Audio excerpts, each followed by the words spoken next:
Hello, Deacon Mary again with San Romero Episcopal Church. We are working these last 9 days of Advent through Scott Stoner's preparation through Living Compass with Living Well through Advent. And this is an excellent topic this year on practicing patience. This is the presentation for Saturday, December the 18th. This particular essay in the book refers to an earlier presentation so much that I'm going to do the earlier presentation so that you can follow along. And this is the one that was actually originally presented for Sunday the 12th, but we're going to do it today on Saturday the 18th. It's a piece called Authentic Patience, and it is written by Amy Sanders Montez. It opens with a poem by Rumi. Out of a great need, we are all holding hands and climbing. Not loving is a letting go. Listen, the terrain around here is far too dangerous for that. I have a confession to make. I never pray for patience, and I don't encourage others to pray for patience either. On a lighthearted level, I quip that if you pray for patience, God is sure to make a reason for you to have to learn patience. After all, the root word for patience, patori, means to suffer. No thank you to that idea.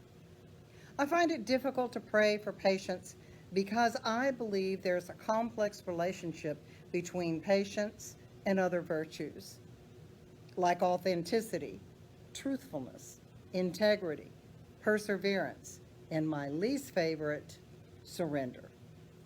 I kind of love it if in today's gospel passage, John the Baptist calls the crowd a brood of vipers. I cheer him on when he shouts what I think in my head. I have taught myself not to say things like this out loud, but I think things like that about people sometimes, especially when they disappoint me. Because being disappointed by another is the hardest emotion for me to process. Or maybe disappointing myself is the hardest. I just know that I have such high expectations, and I ask myself often, is that really the best you can do? Even now, the axe is lying at the root of the trees.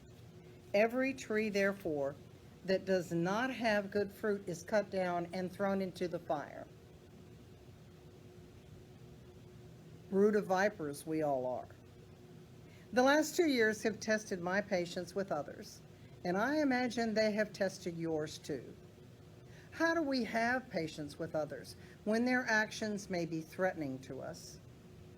What does patience look like in our faith communities when others may want very different things than we do? I don't think my heart is much more patient with others at the end of these 2 years, but I do think I have become more gracious and kinder, thanks to God. I have lived enough years and been a therapist and spiritual director long enough to answer my own question. And honestly, I really don't like the answer. Yes, people, including me, are doing the best they can.